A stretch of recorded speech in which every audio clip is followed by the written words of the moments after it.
टॉडे बाजार समाचार पात्र काल्पनिक हैं और वास्तविक लोगों के अनुरूप नहीं हैं। अपने मापदंड के अनुसार निवेश करें। एडगर गार्सिया डी पेरेडा द्वारा लिखित और निर्मित। होला। आज हम बिटकॉइन और एथेरियम के वास्तविक मूल्य की तलाश करने जा रहे हैं। इसके लिए हम देखेंगे: 1. बिटकॉइन नेटवर्क के बारे में डेटा। 2. एथेरियम नेटवर्क के बारे में बुनियादी बातें और तथ्य। 3. बिटकॉइन और ईथर का वास्तविक मूल्य क्या हो सकता है, इसकी राय। बिटकॉइन के बारे में तथ्य। हमने पहले ही बिटकॉइन के पिछले एपिसोड, इसके मूल सिद्धांतों और उपयोग के मामले के रूप में इसकी सफलता को देखा है। बिटकॉइन ऑपरेशन के बारे में विभिन्न मैट्रिक्स सकारात्मक बने हुए हैं, क्योंकि हम नीचे विश्लेषण करेंगे।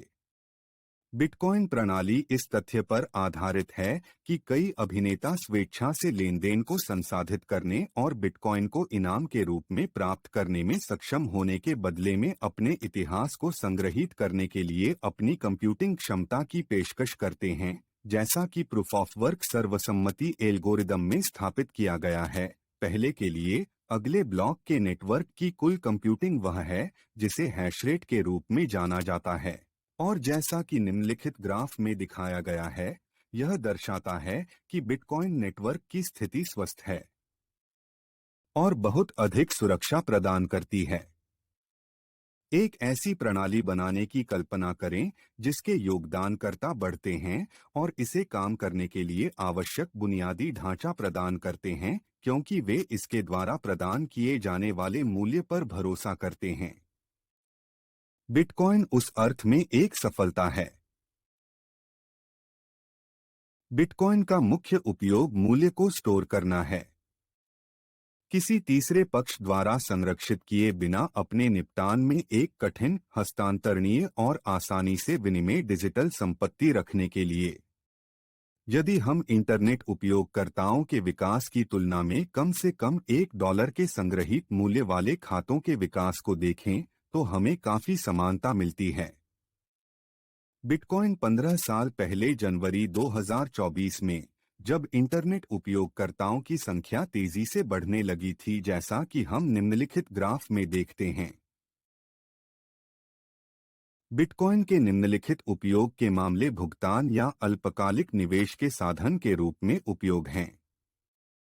यदि हम हर दिन बिटकॉइन नेटवर्क पर सक्रिय खातों के विकास का विश्लेषण करते हैं, तो हम देखते हैं कि उपयोग में वृद्धि धीमी हो जाती है। ऐसा इसलिए है क्योंकि बिटकॉइन तकनीकी रूप से बड़ी संख्या में लेनदेन को भुगतान के साधन के रूप में बड़े पैमाने पर उपयोग करने की अनुमति नहीं देता है। उपरोक्त के कारण लाइटनिंग नामक एक नया दूसरे स्तर का नेटवर्क विकसित किया गया है, जो भुगतान के साधन के रूप में बिटकॉइन के बड़े पैमाने पर उपयोग की अनुमति देता है, और यह पहले से ही एक सफलता भी है। समुदाय ने पहले से ही बुनियादी ढांचे और लाइटनिंग नेटवर्क में आवश्यक नोड्स की संख्या बनाई है, ताकि कुल बिटकॉइन का 25% उपयोग किया जा सके।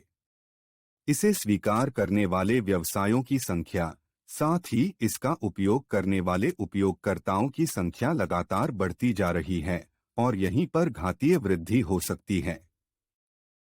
नारंगी रेखा बिटकॉइन में लाइटनिंग नेटवर्क की क्षमता और डॉलर में नीले रंग से मेल खाती है। ऊपर दिया गया चार्ट बिटकॉइन में सक्रिय खातों को दर्शाता है। दोनों का योग हमें भुगतान के साधन के रूप में बिटकॉइन के उपयोग का एक विचार देता है। लाइटनिंग नेटवर्क का उपयोग वीजा या मास्टरकार्ड से सस्ता है। इसके अलावा यह प्रति सेकंड लेनदेन की संख्या के कारण सेंटेंडर जैसी बड़ी संस्थाओं द्वारा समर्थित होने लगा है। बिटकॉइन समुदाय ने बिटकॉइन नेटवर्क पर लागू होने के लिए नए उपयोग के मामले भी विकसित किए हैं, जैसे कि NFT, जैसा कि हमने पिछले एपिसोड में देखा था। यह बिटकॉइन नेटवर्क के अन्य उपयोगों को उत्पन्न करता है, जैसा कि ग्राफ में दिखाया गया है, जो प्रत्येक ब्लॉक के औसत आकार को दर्शाता है। एनएफटी के लिए संग्रहीत अतिरिक्त जानकारी 2023 की शुरुआत में शुरू हुई इस वृद्धि का कारण है। एथेरियम नेटवर्क की मूल बातें। एथेरियम का जन्म 2015 में विटालिक ब्यूटेरिन के नेतृत्व में हुआ था, जो बिटकॉइन से अलग ब्लॉकचेन पर आधारित विकेंद्रीकृत पारिस्थितिकी तंत्र के रूप में था, जिसे स्मार्ट अनुबंधों को निष्पादित करने में सक्षम बनाया गया था। ये नियमों के आधार पर स्वनिष्पादित कंप्यूटेशनल कोड के टुकड़े हैं, जो कोड में ही परिलक्षित होते हैं। यह विकेंद्रीकृत संगठनों के निर्माण की अनुमति देता है, जहां उनके सदस्य लागू होने वाले नियमों पर वोट का प्रयोग कर सकते हैं, लेकिन उनका निष्पादन मानव भ्रष्टाचार से बचते हुए कार्यान्वित मशीन कोड द्वारा किया जाता है। एथेरियम ईथर टोकन का उपयोग कंप्यूटेशन लागत के भुगतान के लिए करता है, जिसे गैस भी कहा जाता है। विकेंद्रीकृत अनुप्रयोगों के कई उपयोग मामले हैं जिन्हें एथेरियम पर लागू किया जा सकता है। सभी एक अधिक पारदर्शी और लोकतांत्रिक शासन पर आधारित हैं। बिचौलियों की लागत और लाभों का उन्मूलन, उत्पादन में अधिक वितरण और इससे जुड़े राजस्व में, और अधिक सुरक्षा दूसरों के बीच में। एथेरियम पर लागू किए जा सकने वाले उपयोग मामलों के उदाहरण हैं। 1. संपत्ति का टोकन। कुछ भौतिक संपत्ति पर एक अद्वितीय और हस्तांतरणीय डिजिटल टोकन में प्रतिनिधित्व करने के लिए या नहीं। इस मामले में कि यह विनिमय नहीं है, जैसे कि कला का काम, तो यह एक एनएफटी है। 2. विकेंद्रीकृत वित्त डेफी। यहाँ हम ऋण, जमा, निवेश, भुगतान के साधन आदि के बारे में बात करते हैं। 3. पहचान प्रणाली। यह पहचान के प्रबंधन की अनुमति देता है, ताकि उपयोगकर्ता अपनी जानकारी को नियंत्रित करे और जो इसका उपभोग करता है, मध्यस्थ नहीं। यह गोपनीयता प्रबंधन में सुधार करता है और वेब 3 एप्लीकेशन बनाने की संभावना का आधार भी है। 4. वेब अनुप्रयोग 3। वे उपयोगकर्ताओं को सरकार में भाग लेने की अनुमति देते हैं और बिचौलियों या सिस्टम के मालिकों को समाप्त करके लाभों का अधिक अनुपात रखते हैं। इसके आधार पर उपयोग के मामले उत्पन्न होते हैं, जैसे 5. सामाजिक नेटवर्क। उपयोगकर्ता अपने द्वारा प्रकाशित सामग्री के लिए टोकन दर्ज कर सकते हैं। 6. खेल और आभासी दुनिया। मेटावर्स। उपयोगकर्ता संपत्ति बना सकते हैं, उन्हें खरीद सकते हैं, उन्हें किराए पर ले सकते हैं, आदि। एक आभासी दुनिया के भीतर। 7. ऑनलाइन विज्ञापन। विज्ञापनदाता, अंतरिक्ष मालिक और उपभोक्ता बिचौलियों के बिना बातचीत करते हैं, ताकि विज्ञापनदाताओं को यह दिखाया जा सके कि विज्ञापनदाता किसे और कैसे भुगतान करते हैं। 8. साझा उत्पादन। उदाहरण के लिए, कई एजेंट अपने द्वारा उत्पादित ऊर्जा को साझा करते हैं और उपभोक्ताओं द्वारा भुगतान किए जाने वाले टोकन दर्ज करते हैं। जबकि बिटकॉइन समुदाय ने टियर 2 नेटवर्क भी बनाए हैं, जो ऐसे उपयोग के मामलों, उदाहरण स्टैक, की अनुमति देते हैं। एथेरियम को उनके लिए नेता के रूप में पोस्ट किया गया है। Ethereum network data. यद्यपि इन सभी संभावनाओं ने बहुत उत्साह उत्पन्न किया है, एथेरियम को बहुत बड़ी मात्रा में लेनदेन की अनुमति देने के लिए विकसित होना पड़ा है और इसमें उच्च ऊर्जा लागत शामिल नहीं है। हालांकि कई नई सुविधाएं पहले ही लागू हो चुकी हैं, लेकिन वे सभी 2024 तक पूरी नहीं होंगी। टियर 2 नेटवर्क का उपयोग एथेरियम में अपनी कार्यक्षमता में सुधार के लिए भी आया है और एथेरियम में भी डेटा को समझना महत्वपूर्ण है। पहली चीज जो हम देखने जा रहे हैं वह है लेनदेन और स्मार्ट अनुबंधों को संसाधित करने के लिए आवश्यक बुनियादी ढांचा प्रदान करने के लिए समुदाय का समर्थन। ऊपर दिया गया ग्राफ कंप्यूटिंग शक्ति को दर्शाता है, जबकि एथेरियम प्रूफ ऑफ वर्क सर्वसम्मति एल्गोरिदम बिटकॉइन के समान पर चल रहा था और ऊपर दिया गया ग्राफ एथेरियम के इस सर्वसम्मति एल्गोरिदम पर स्विच करने के कारण हिस्सेदारी के प्रमाण के रूप में संग्रहीत ईथर की मात्रा को दर्शाता है। डेटा इस संबंध में एथेरियम की कुल सफलता को दर्शाता है। यदि हम बनाए गए खातों की संख्या को देखें तो हमें बहुत बड़ी वृद्धि भी दिखाई देती है। किए गए दैनिक लेन देन की संख्या में भी वृद्धि दिखाई देती है, जो एथेरियम को अधिक अपनाने को दर्शाती है। उपयोग के मामलों के लिए डेफी परियोजनाओं के कुल पूंजीकरण का विकास, जहां एथेरियम रैंकिंग में पहला है, विकास को दर्शाता है, हालांकि यह अधिकतम से कम हो गया है। एनएफएस के लिए डिफिलामा डेटा के अनुसार एनएफटी के मूल्य और लेन देन की संख्या दोनों में एक विस्फोट भी हुआ था, जो अब कम हो गया है। कुछ परिसंपत्तियों के उपयोग में कमी के बावजूद डेवलपर्स अपनी गतिविधि में वृद्धि जारी रखते हैं, जो इंगित करता है कि नए एप्लीकेशन लागू होने जा रहे हैं और सभी उल्लिखित उपयोग मामलों को बढ़ाया जा रहा है। हम इसे एनपीएम ट्रेंड स्रोत से प्राप्त होने वाले अनुप्रयोगों को कोड करने के लिए आवश्यक पैकेजों के डाउनलोड के ग्राफ में देख सकते हैं।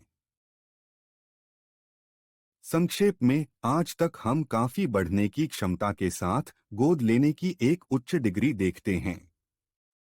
दोनों बुनियादी ढांचे का समर्थन, उपयोगकर्ताओं की रुचि और नए विकास की गति सामान्य रूप से बिटकॉइन और एथेरियम और वेब 3 सिस्टम दोनों के अधिक महत्व की ओर इशारा करती है। अब आइए विश्लेषण करें कि बिटकॉइन और एथेरियम का मूल्य क्या हो सकता है। किसी भी स्थिति में हम खरीदने या बेचने की सिफारिश नहीं कर रहे हैं। मुझे लगता है कि हमने जो डेटा देखा है, उसके साथ बिटकॉइन और एथेरियम को अपनाने का पूर्वानुमान पूरा होने वाला है। यदि हम अमेज़न के मूल्य के विकास के ग्राफ को देखते हैं, तो इसे बबल अवधि के रूप में सराहना की जाती है। कॉम बहुत बढ़ गया, लेकिन फिर अपने पिछले मूल्य पर लौटने के लिए 90% तक गिर गया, जैसा कि हम निचले ग्राफ में देखते हैं। हालांकि जब इंटरनेट के उपयोग में घातीय वृद्धि शुरू हुई, तो यह बहुत अच्छी तरह से तैनात था और बहुत उच्च स्तर तक बढ़ गया। यहाँ तक कि ऊपरी ग्राफ में जो पूर्ण ऐतिहासिक दिखाता है, वर्ष 2000 के उदय की लगभग सराहना नहीं की जाती है। इस सादृश्य के साथ हम बिटकॉइन मूल्यों को $6 लाख से ऊपर और अन्य मूल्यों को $40,000 से ऊपर देख सकते हैं। हमें यह भी सोचना चाहिए कि अमेज़न की आय का पहला स्रोत क्लाउड कंप्यूटिंग है, जो एथेरियम टोकन का प्रतिनिधित्व करता है। मेरी राय में वर्तमान मूल्य अपनी क्षमता से नीचे है और लंबी अवधि में हम उन स्तरों को बहुत अधिक देखेंगे। क्रिप्टोकरेंसी बिटकॉइन और एथेरियम ऐसी संपत्तियां हैं जिन्हें नया बनाया गया है और जिन्हें अलग तरह से देखा जाना चाहिए। बिटकॉइन एक डिजिटल संपत्ति है जो मात्रा में सीमित है, जिसका मौद्रिक द्रव्यमान बढ़ता है, लेकिन प्रत्येक हॉल्टिंग के बाद कुछ हद तक कम और कम होता है, जैसा कि शीर्ष ग्राफ में देखा गया है। दूसरी ओर एथेरियम कई सेवाओं के साथ एक पारिस्थितिकी तंत्र में कंप्यूटिंग शक्ति का प्रतिनिधित्व करता है और जिसका मौद्रिक द्रव्यमान बहुत ही कोमल कमी की ओर बढ़ने के लिए बढ़ना बंद हो गया है। जब आप महान मूल्य की नई संपत्ति बनाते हैं और यह ऊपर जाता है, तो दूसरों का सापेक्ष मूल्य घट जाता है। जैसा कि हम एक ऐसी दुनिया में जा रहे हैं जहां कई परिसंपत्तियों का निर्माण थोड़े प्रयास से किया जाता है, इस प्रकार के डिजिटल टोकन उच्च मांग में हैं और इन अन्य लोगों के लिए अब सरल निर्माण के अधिक पारंपरिक उत्पादों से मूल्य के हस्तांतरण का कारण बनते हैं। मेरा मानना है कि हम अभी भी मूल्य के इस हस्तांतरण के शुरुआती चरण में हैं और यह अमेज़न के मामले में जो हुआ उससे भी तेजी से होने वाला है। एथेरियम के मामले में यह ध्यान में रखा जाना चाहिए कि कम और कम मौजूदा टोकन के साथ अधिक से अधिक कंप्यूटेशन आपूर्ति होगी। इसलिए ईथर में प्रत्येक कंप्यूटिंग इकाई की कीमत कम होगी। यह समान सापेक्ष मूल्य के साथ कम ईथर को अधिक डॉलर के बराबर बना देगा। यदि एथेरियम का उपयोग बढ़ता है, तो ईथर का मूल्य फट जाएगा। सभी उपयोग के मामलों के साथ यह समर्थन कर सकता है, और इसकी तकनीक मैं इसे बिटकॉइन की तुलना में अधिक क्षमता के रूप में देखता हूँ। एक बात जो मुझे बिटकॉइन के आविष्कार के बारे में प्रभावित करती है, वह यह है कि हॉल्टिंग आर्थिक चक्र के परिवर्तनों के साथ मेल खाता है। यदि हम 2024 में दर में कटौती के साथ मंदी के चक्र में प्रवेश करते हैं, तो हॉल्टिंग फिर से एक बदलाव के साथ मेल खाएगा। मेरे लिए दोनों चीजें बिटकॉइन के तेजी चक्रों को प्रभावित करती हैं। ग्राफ में हम ऊर्ध्वाधर लाल रेखाओं को हॉल्टिंग का संकेत देते हुए देख सकते हैं। नारंगी रेखा मौजूदा बिटकॉइन से मेल खाती है, और नीली रेखा एक लॉगरिदमिक पैमाने पर बिटकॉइन का मूल्य है, जो नेत्रहीन रूप से मूल्य के ऐतिहासिक विकास का सबसे अच्छा प्रतिनिधित्व करती है। अगला हॉल्टिंग मार्च 2024 के लिए निर्धारित है। मुझे लगता है कि एथेरियम अन्य पारिस्थितिक तंत्रों की प्रतिस्पर्धा से भी पीड़ित हो सकता है जो उभर रहे हैं, साथ ही विटालिक ब्यूटेरिन जैसे एक बहुत ही चिह्नित नेता के साथ एक अधिक केंद्रीकृत सरकार से। इस अर्थ में मैं बिटकॉइन को सुरक्षित मानता हूं। चक्रों के लिए अब और अगले पड़ाव के बीच मुझे लगता है कि हम लेनदेन की कम मात्रा के साथ जारी रखेंगे, जिससे कीमत में अस्थिरता पैदा होगी। लेनदेन की कम मात्रा के साथ अब जो परिवर्तन हो सकते हैं, वे मुझे महत्वपूर्ण नहीं लगते हैं और मैं उनके द्वारा दूर नहीं किया जाएगा। ग्राफ में आप देख सकते हैं कि वर्तमान वॉल्यूम कैसे कम है, अधिक उपयोगकर्ताओं की बढ़ती संख्या को ध्यान में रखते हुए जो ज्यादातर लंबी अवधि के लिए संग्रहित कर रहे हैं। विनियमन भी बहुत महत्वपूर्ण है और हम देखेंगे कि क्या बिटकॉइन और एथेरियम के सुचारू उपयोग में कोई बाधा नहीं है, जिन सभी संभावनाओं पर हमने चर्चा की है। बहुत बहुत धन्यवाद। हम इस चैनल पर क्रिप्टो पर रिपोर्ट करना जारी रखेंगे। आप टिप्पणियों में संदर्भ देख सकते हैं। हम आपकी अपनी टिप्पणियों की सराहना करते हैं। सच्चाई का पीछा करने वाले अर्थशास्त्र से अधिक के लिए सदस्यता लें।